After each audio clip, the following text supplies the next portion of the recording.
ஒரு கேடுகட்ட குடும்பத்திட்ட மாட்டிக்கிட்டு எப்படி முழிச்சுக்கிட்டு இருக்கோம் பாருங்க. ஒருவேளை கிழவன் தன் குடும்பத்துக்கு சொல்லியிருப்பான் போல இருக்கு. நாம் ஆட்சி புரியும் வரை தமிழ்நாட்டில் இருப்பவர்கள் எல்லாம் நமது கொத்தடிமைகள். அப்புறம் தமிழ்நாடே நம்ம சொத்து அப்படின்னு. அப்ப என்ன பண்ணுவான்? 5 வருஷம் அவனுக்கு என்ன நடந்துச்சுன்னே தெரியாது. இவன வச்சுட்டு மத்தவன் எல்லாம் இவன் பண்ணியிருக்கானுங்க. அதான் ட்ரெயின்ல ஏத்தி இறக்கியிருக்கானுங்க நேத்து. இவன் கேட்கிறான் நிருபர்.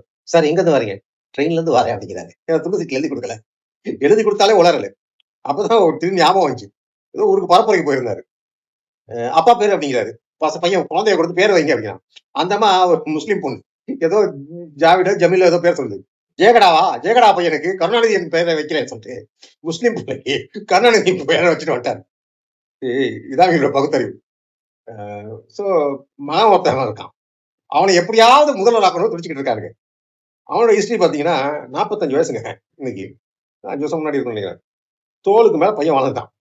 ஒரு நடிகைக்காக பூச்சி மருந்து குடிச்சிருக்கான்னா அவனுடைய மூளை அளவும் பகுத்தறிவு எந்த லெவல்ல இருக்கு பாருங்க. அதான் போச்சுன்னு விட்டா இன்னொரு நடிகை கூட்டு வந்துட்டான். அவனுக்கு பிடிக்கும்னு சொல்லிட்டு அரசு கஜானால கைய வச்சு கார் ரேஸ் நடத்தினாங்க மெட்ராஸ்ல.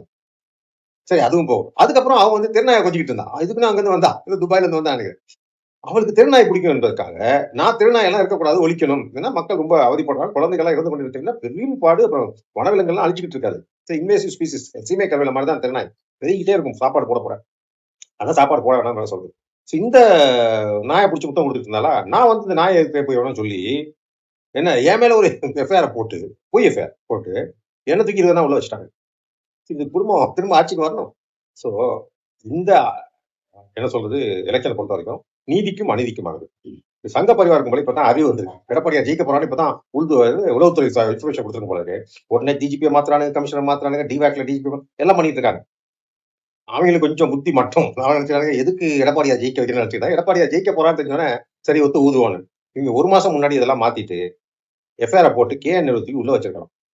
2வது 2019 டக்கால்ட்டி வேலை செஞ்சுதா யாரு நம்ம நைனா வந்து ஜெயிச்சாரு. சைதை துரைசாமி ஒரு கேஸ் போட்டிருக்காரு. அந்த கேஸுக்கு தீர்ப்பு ஒத்தி வைக்கப்பட்டுள்ளது. அந்த தீர்ப்பு 23ஆம் தேதி முன்னாடி கொண்டாந்தா அவர் எலெக்ஷனே கண்டெஸ்ட் பண்ண முடியாது. ஏன்னா காலி பண்ணிடுவாங்க. அப்புறம் இடி எத்தனை பேர் இந்த ரத்தீஷ் உதயநிதி குடும்பத்துல உள்ளவங்க, அப்புறம் ஆகாஷ், அப்புறம் இன்னொருத்தன் புர்ஜோ கிரிஜோ ஒருத்தர் மலையாளத்தான், இவங்க எல்லாத்தையும் தூக்கி உள்ள வச்சிருக்கணும். அதையும் போட்ட விட்டாங்க. ஸோ அவனும் காசை வாங்கிட்டு முடிஞ்ச அளவு ஜாலரா அடிச்சு வச்சிருக்கான். ஸோ நமக்கு பொறுத்த வரைக்கும் இந்த எலெக்ஷனே வந்து 27 சீட்டை தூக்கி வீசியிருக்காரு.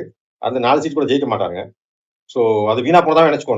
நம்மளை பொறுத்த வரைக்கும் நம்ம போட்டி வந்து இந்த திமுக தீய சக்தியை ஒழிக்க வேண்டும். அது திரும்ப ஆட்சிக்கு வந்தா அடுத்த 5 ஆண்டு காலத்தில் தமிழ்நாடு கலவர பூமியாக மாறி இந்தியாவை விட்டு துண்டாக்கப்படும். இதுதான் நடக்க போகுது.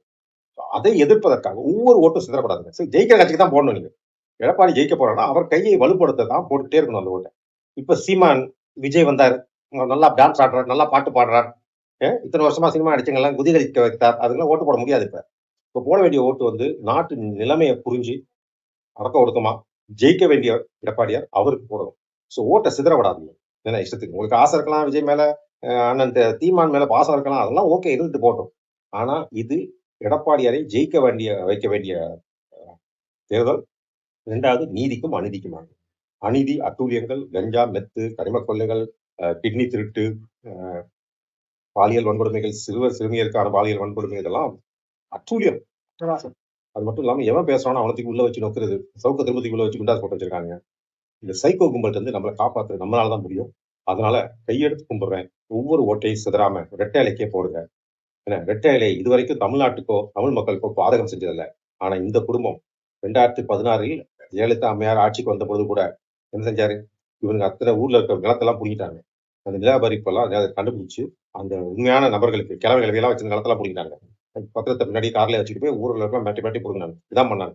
இதே காலத்துக்கு தான் அவங்க எப்போ ஆட்சி வரும் இவரோட சேர்ந்திருக்க இந்த விசிகா கம்யூனிஸ்ட் எல்லாருமே திருட்டுத்தரும். இப்ப இவ எடுத்துக்கங்க காங்கிரஸ் எவன் வீட்லயா போயிட்டு கக்கூஸ் மலத்தை மட்டும் ஊட்டுவானாங்க. எவ்வளவோ கேடுகட்ட மனுஷனால தான் இந்த மலை வேலை பண்ணும். ஸோ இதெல்லாம் மனசுல வச்சுக்கோங்க. தமிழ்நாடு கலவர பூமியா மாறிடக்கூடாது. போன வாட்டி சிலிண்டர் வெடிச்சாங்க, அடுத்து எதை வெடிப்பாருன்னே தெரியல. அதெல்லாம் மனசுல வச்சுக்கிட்டு எடப்பாடியாருக்கு ஓட்டு போடுங்க. நிம்மதியா இருக்கு.